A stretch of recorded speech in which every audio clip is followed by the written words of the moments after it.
नमस्कार, ATN live में आपका स्वागत है और मैं कैलाश कश्यप।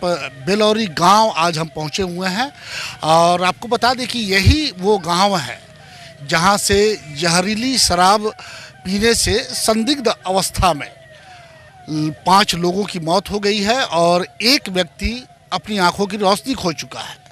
तो आज उस परिवार के कुछ लोग वो उस गांव में हम पहुंचे हुए हैं। हम उनसे बातचीत करेंगे। आप बताइए कि आपके परिवार से कौन थे जिनकी मौत हुई है? हमारे पिताजी थे। क्या लगता है कि शराब पीने से मौत हुई है या कोई और मामला है? जैसे पुलिस कह रही है कि नहीं, शराब से नहीं, लेकिन जो सच्चाई है कम से कम हम आपसे सुनना चाहते हैं। सर, हमको मालूम नहीं है कि वो शराब से पी कर मरे हैं। आपके सामने तो दिखा के पिए नहीं होंगे। हाँ सर, देखा के नहीं पिए हैं। लगता है कि शराब से मौत? नहीं सर, मैं दवा दारू कराया हूँ, उसके बाद हमको मालूम नहीं है सर। मैं दवा व इलाज गोरखपुर में सब कराया हूँ और गोरखपुर हॉस्पिटल में देहांत हो गया। मतलब गोरखपुर हॉस्पिटल में देहांत? हाँ सर। पहले यहाँ पे जब उनकी हालत बिगड़ी तो कहाँ ले गए? मैं जतौर बाजार में एक डॉक्टर के पास दिखाया सर। वहाँ से एम्बुलेंस कर गोरखपुर गया। सिवान नहीं गया? सिवान नहीं गया सर। हाँ, सिवान नहीं गया। तो इसमें गोरखपुर जाने के बाद से उसी दिन मौत हुई या उसके बाद? उसी रात में एडमिट करा दिया सर, भर्ती करा दिया और उसके बाद 12 बजे के करीब में उसकी मौत हो गई। तो डॉक्टर ने क्या कहा वहाँ? फिर लाश का पोस्टमार्टम वगैरह तो चूँकि यहाँ पे ये हुआ कि जहरीली शराब पीने से मौत हुई है। आपके यहाँ भी शायद पुलिस वाले लोग आए होंगे, आपसे पूछताछ किया होगा।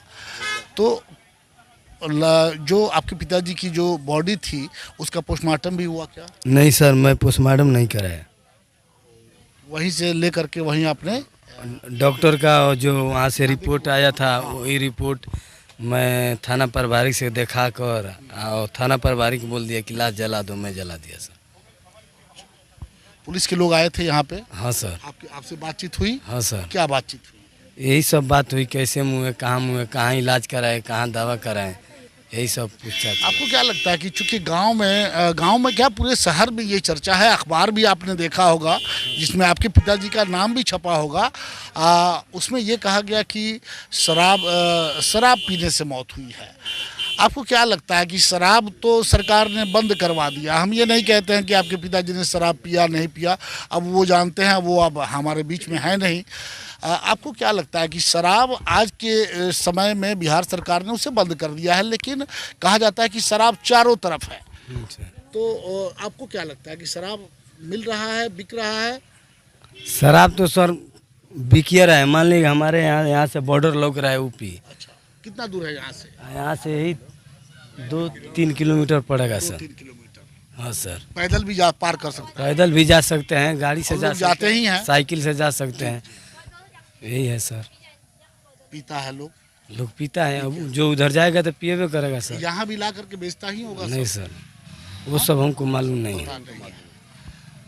तो अब ये बताइए कि आपके पिताजी की मौत हुई, कोई नेता आपसे मिलने के लिए, अभी तो पप्पू यादव आए थे, कुछ मिला, कुछ दिए, मदद किए? हाँ सर।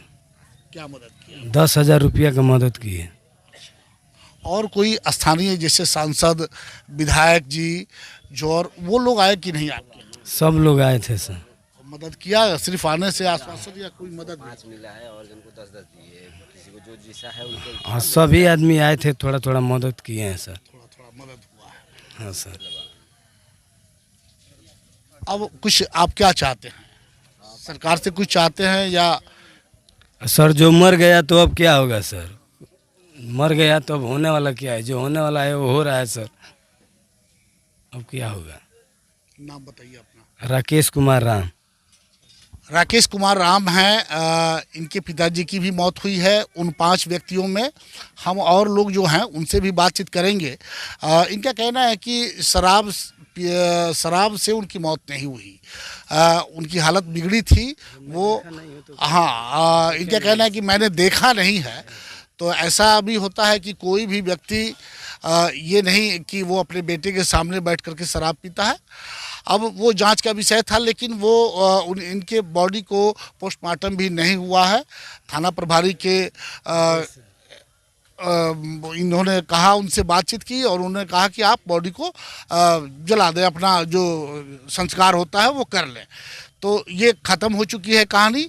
लेकिन अब एक सवाल और उठता है कि अगर शराब से नहीं था तो आपके थाना प्रभारी क्यों सस्पेंड हो गए, ये समझ में नहीं आता है। सर मैं उसको मेडिकल जो जहाँ दावा कराए थे वो रिपोर्ट हम थाना प्रभारी को दे दिए, उसको दे दिए तो वही देखकर हमको बोल दिया कि जला। हमारा सवाल ये है कि थाना प्रभारी सस्पेंड क्यों हो गए, नहीं सर इसको मालूम नहीं है हमको। आपको पता नहीं? नहीं सर इनको पता नहीं है।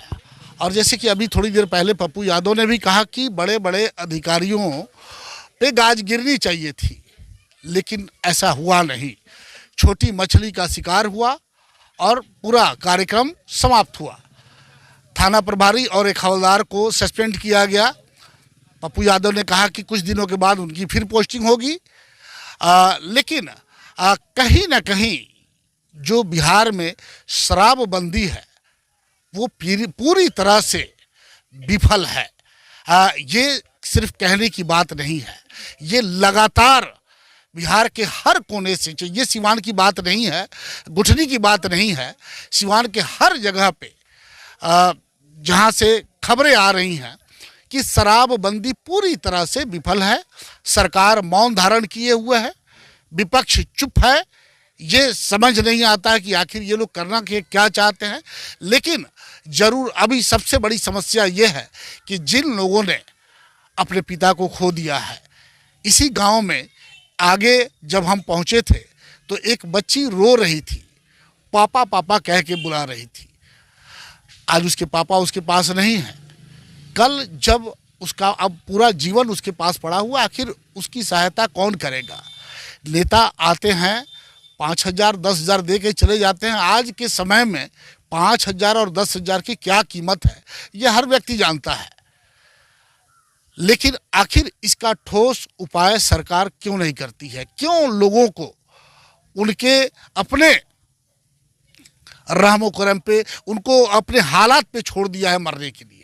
ये तो अब देखना होगा कि आगे सरकार इस घटना से, गुठनी की जो घटना है, इससे कुछ सीख लेती है या इसी तरह से जैसे आगे होता रहा है, लीपापोती होते रहा है। छोटी जो मछली है, जो अधिकारी हैं, उन्हें सस्पेंड किया जाएगा और बड़े लोग फिर उसी तरह से धड़ल्ले से जो लगातार पिछले कई सालों से चल रहा है वो आगे चलता रहेगा। हम आपको ले चलेंगे, परिवार के कुछ और लोग हैं उनसे भी बातचीत करेंगे जिनके यहाँ मौतें हुई हैं। उस मौत का दर्द वही बता पाएंगे।